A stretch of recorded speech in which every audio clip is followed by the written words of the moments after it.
Por eso conversamos con la doctora Gabriela Íñigo, especialista en los temas laborales. Hola doctora, qué gusto verla nuevamente, buen día. Buen día, Omar, buen día. Le dije que iba a ser un tiempo para verla seguido, ¿no? Y todos los días hay novedades en este tema.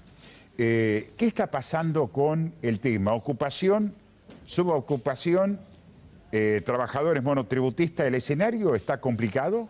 Está muy complicado, hay sin duda una enorme violación a lo que es los derechos que estaban protegidos o derechos adquiridos que tienen los trabajadores y permanentemente esta reforma que se viene realizando en materia laboral genera esta violación de los derechos o este desamparo de los trabajadores. Lo escuchaba Gastón cuando informaba los números respecto al desempleo y en relación a la disminución de la cantidad de empleadores. Sí. Esta situación puede tener su origen o su explicación en una figura nueva que se crea con la reforma, que es los colaboradores. Hoy el empleador puede contar hasta 3 colaboradores o el pequeño empleador y ya no son empleados, son personas que trabajan en forma colaborativa con el supuesto empleador, porque es un empleador disfrazado, y que deben inscribirse como monotributistas. Entonces vos facturas a esa persona y trabajas en forma independiente, pero no tienes relación de dependencia que antes incluso se hacía, pero que cuando hacíamos la acción judicial, si vos demostrabas que solo le facturabas a esa persona, la ley hace presumir esa relación de dependencia. Entonces es muy probable que estas figuras nuevas que creó la reforma y que ya se están utilizando sean una consecuencia o un reflejo de esto en la Superintendencia de Riesgos de Trabajo. Porque todo aquel que tenía registrado 2 o 3 empleados, hoy le conviene hacer que se independicen, que sean monotributistas y utilizar esta figura del colaborador, ¿no? que trae la norma, entre muchas de las reformas que de alguna manera precarizan la relación de empleo. Ayer escuchaba un informe interesante relacionado al tema también de las personas que están próximas a jubilarse y de pronto se dan cumplen los 65 años, van a hacer el trámite y durante mucho tiempo figuran como no aportantes. Y resulta que eran monotributistas. También ahí está la falta de interés del que aporta. Tiene que hacer un seguimiento, es decir, ¿me están aportando o no me están aportando, no? Sí, Omar, el tema es que nosotros, y particularmente en nuestra provincia, la falta de conocimiento del trabajador en relación a cuáles son sus derechos y qué es lo que debe controlar, es un conflicto. Personalmente, yo trabajo en toda la provincia y me dirijo a lugares pero muy alejados de lo que es capital, y nos sucede que dentro de lo que es el trabajo informal, incluso no saben quién es el empleador. O sea, en lo que es el trabajo rural particularmente, a lo sumo reconocen o identifican al capataz o a la persona que los ha contratado, y muchas veces el que es el titular de la explotación o las empresas las desconocen porque tampoco les entregan los recibos de haberes. Hay toda una situación incluso de ignorancia por parte del trabajador y que cuando vos lo atiendes tienes que hacer una investigación. Realmente en nuestra provincia el trabajo informal es gravísimo y es mucho.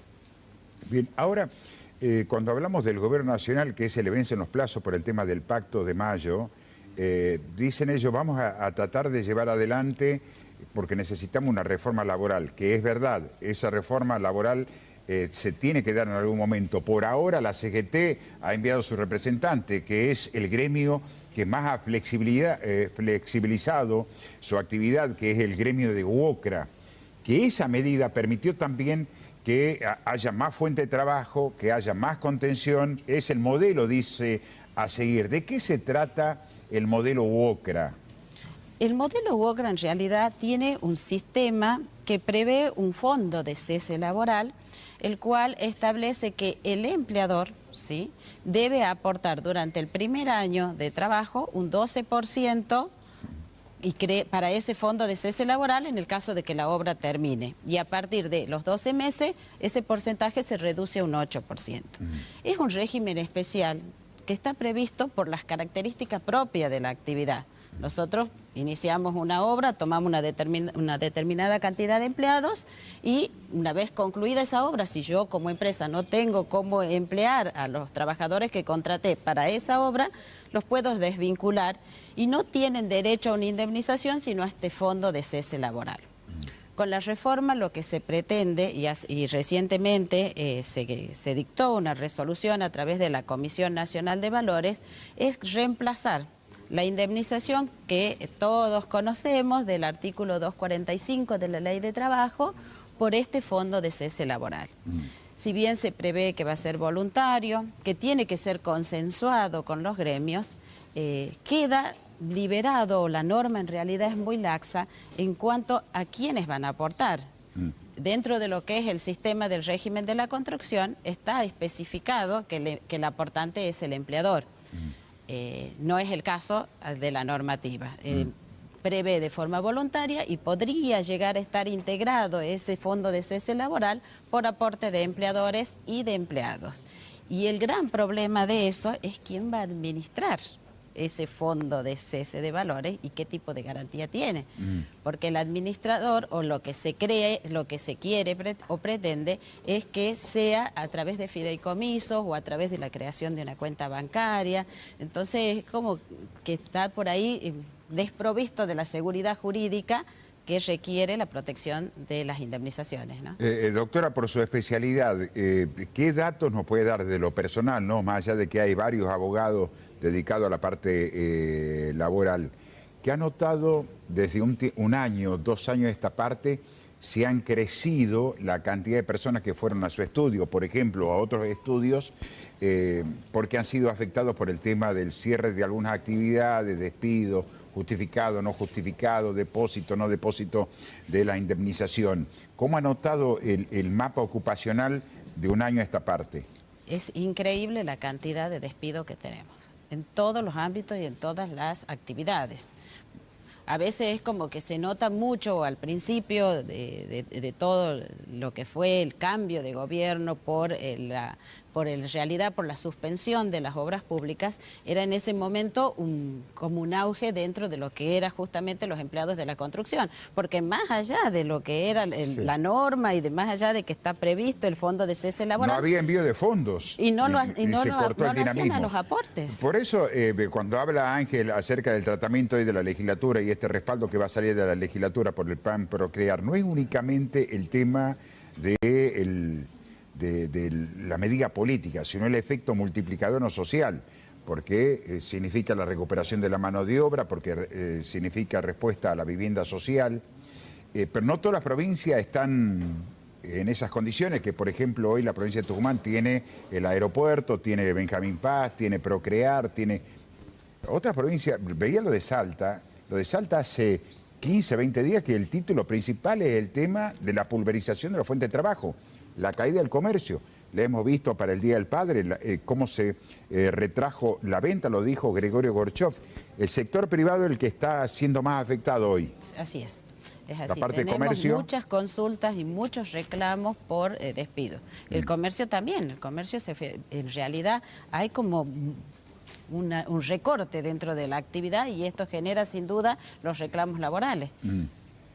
Y el otro tema muy puntual, no quiero dejar de abordar este tema, porque fue durante la pandemia. A ver, en el tema del transporte, y ahí la situación es un poco más compleja, porque los empresarios dicen, nosotros no tenemos la culpa.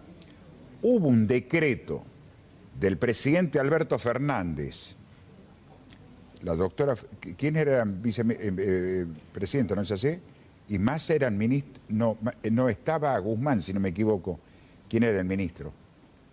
Por la pandemia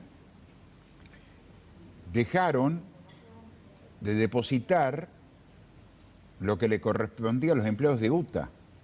Y fueron 2 años. Entonces, ¿qué pasó? Cuando se jubilaron, se dieron que estaban recibiendo ingresos inferiores a lo que recibía un jubilado de la misma actividad con los mismos aportes. Había una marcada diferencia, creo que en algunos casos superaba los 200, 300 mil pesos. Y los empresarios dicen con justa razón, nosotros no tenemos la culpa, el decreto fue del presidente de la Nación en ese momento y fueron afectados muchísimos trabajadores que estaban afiliados a UTA. ¿Eso ya es imposible ir con un decreto presidencial en este sentido?